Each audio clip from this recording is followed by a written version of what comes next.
This week for Beacon Web News, Sarah, Troy, and I get a behind-the-scenes look at MCLA's Fall Fashion Show and the fall production, Mr. Burns.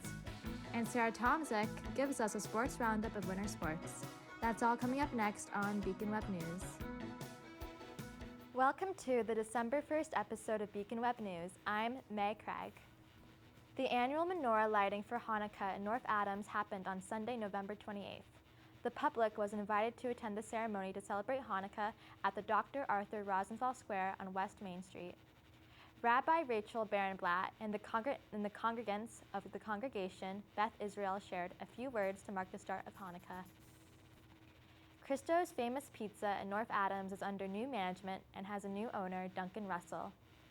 In late 2020, Russell bought the pizzeria and hired new management. However, due to COVID-19, it took Russell a year to finally open up the restaurant. Russell plans on doing a small revamp of the menu by adding more vegetarian, vegan, and gluten-free options. The restaurant also underwent a renovation to expand the dining area and allow more seating for customers. Christo's Famous Pizza has been open for business since November. The North Adams Housing Authority's rental assistance demonstration conversation will be delayed until spring of 2022 because of lingering unit construction.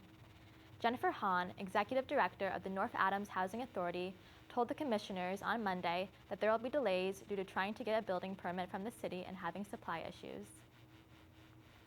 MCLA's Fashion Club is getting ready for their annual fall fashion show this coming Friday, December 3rd. Sarah, Troy, and I interviewed President of the Fashion Club, Noelle Borelli, about what the inspiration was behind this year's production and what audiences should most look forward to when attending the show. MCLA's Fashion Club will be exploring Greek mythology, astrology, and the dedication to women's history and sexual assault awareness for their 2021 Fall Runway collection. We knew we wanted to do mythology a long time ago.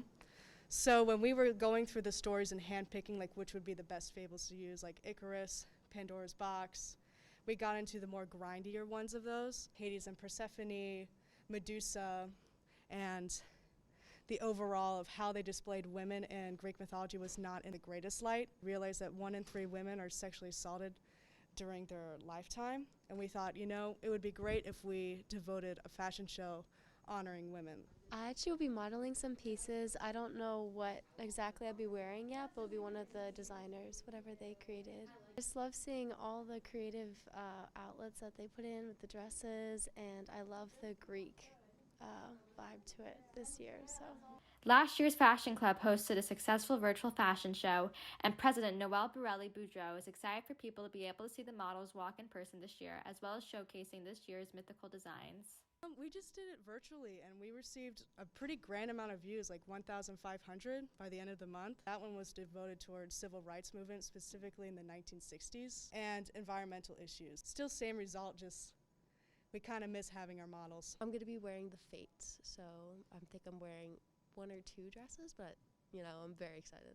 We typically did a lot of easy, tame fabrics, so a lot of silk, a lot of any kind of cloth, stretchy fabric. And we really wanted to stay true to Greek mythology. They have a lot of draping, a lot of delicate pleats and stuff like that, so we mainly just looked at the paintings and sculptures of Greek gods and goddesses and just went from there.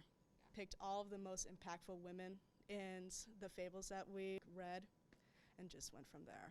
I think I've enjoyed just like seeing the process and seeing like the designs as they like happen. Like when someone walks into the room wearing something that I haven't seen yet, I think that's so cool because it's like, it's just really cool to see the designs. The fashion show will be held on December 3rd in the first floor hallway of Bowman at 7 p.m. Come join Student Activities Council on December 1st to decorate gingerbread houses. The event will take place in Sullivan Lounge from 7 p.m. to 9 p.m. The Multicultural Resource Center will be hosting Real Talk Mondays on Monday, December 6th. The Real Talk Monday series will be offering a space where students can talk about issues centered around diversity, equity, and inclusion. The talk will take place from 6 p.m. to 7 p.m. in the Empowerment Lounge. On Saturday, December 4th, the Student Activities Council will be hosting Camping in the Campus Center. Those who attend will enjoy hot chocolate, s'mores, and a scavenger hunt with prizes. The event will last from 10 p.m. to 12 a.m.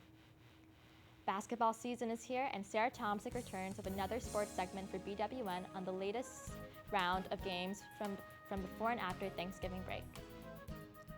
Hello, my name is Sarah Tomczyk, and this is Sports with Sarah. The month of November is all about winter sports at MCLA. These sports include men's and women's basketball. Here's your sports roundup. On Tuesday, November 23rd, the men's basketball team played at Williams. In the first half, Williams was ahead, but MCLA was right behind them, with the score being 33-45. Williams stepped up in the second half, with MCLA ending the game at 62-89.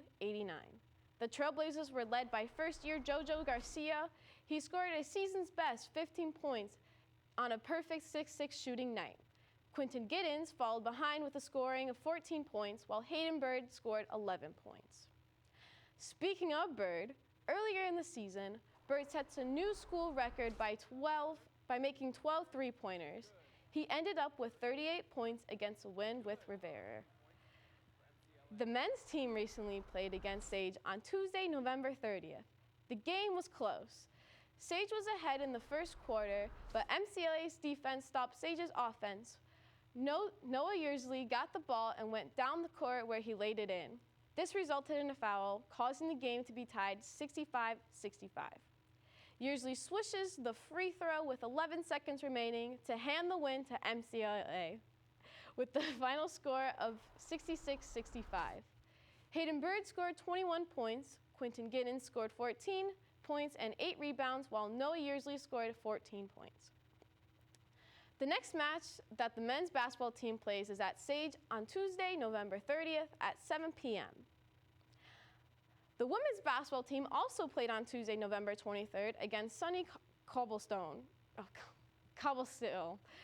The women's basketball team had a slow start, with Cobblestone leading the first quarter 22 points and MCLA only having 2 points. Shannon Carney scored 10 points for the team, and Hannah Mazzio added 6 points but pulled down 14 rebounds. The Trailblazers unfortunately could not overcome the shooting woes and 23 turnovers. The score of this game was 35-82. The women's basketball team recently went against Wentworth on our home court. The first quarter of the match was tied 10-10. Wentworth would take over in the second quarter, leading the score to be 28-17. After halftime, the Trailblazers pulled through by making the score 37-32, midway during the third quarter. Eventually, Wentworth would take the score to 35-43 by the end of that quarter. In the final quarter, MCLA would end the game with the score of 48-60.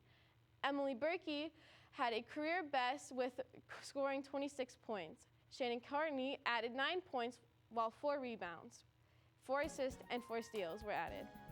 The next match that the women's basketball team plays is against Mount Holyoke on Saturday, December 4th, here at MCLA at noon. That was your sports roundup. From Beacon Web News, this is Sarah Tomczyk. Back to you, May. All students will be required to test for COVID-19. All students will be required to test for COVID-19 this week from Monday, November 29th to Friday, December 3rd. Testing will take place in the Old Fitness Center from 11 a.m. to 2 p.m. MCLA will be hosting senior portrait sessions for upcoming graduates. Portrait sessions will take place from Saturday, December 4th to Sunday, December 5th. These portraits will be included in the 2022 yearbook. Students graduating in December are highly encouraged to attend the photo session, and there will also be another senior portrait session held in the spring for the May graduates. MCLA Theater presents us with their second theatrical production of the fall semester, Mr. Burns, a post-electric play. The play was written by Anne Washburn and directed by student Abby Daggett. Sarah Troy and I bring some behind-the-scenes coverage of the production. MCLA Theater and Performing Arts is eager to perform on stage Mr. Burns, a post-electric play written by Anne Washburn. First act is a group of people in this post-apocalyptic, post-electric world. All these nuclear reactors have blown across the country and across the world, so it's groups of people trying to survive, figuring out, where their loved ones are. They meet new people, there's tension, there's, who do we trust in this new world?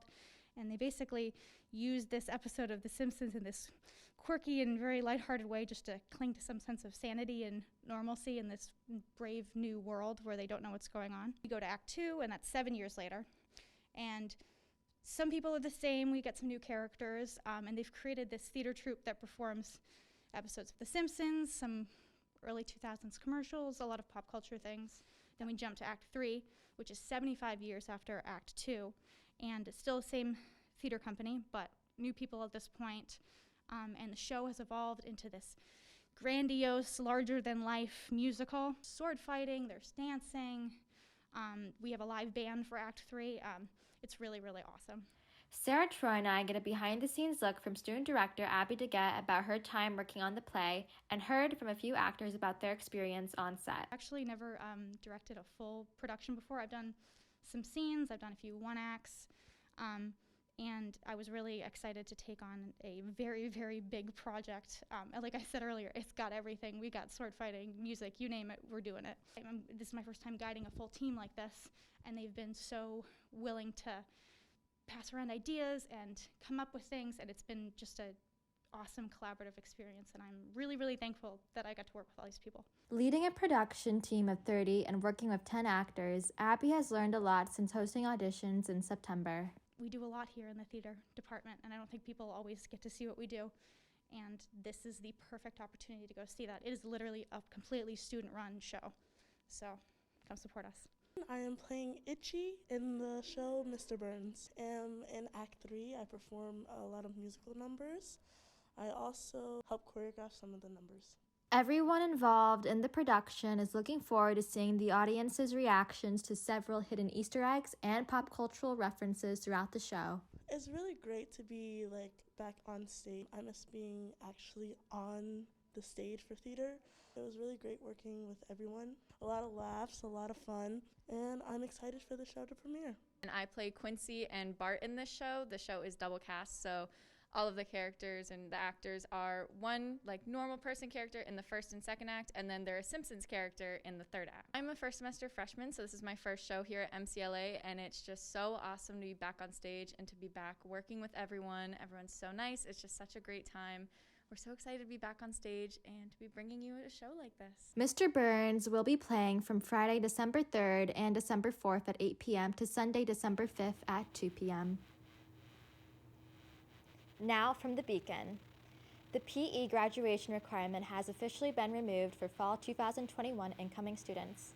Instead of a PE graduation requirement, MCLA has implemented a new Tier 1 course requirement called Health and Wellness, which will serve a similar purpose to the PE requirement.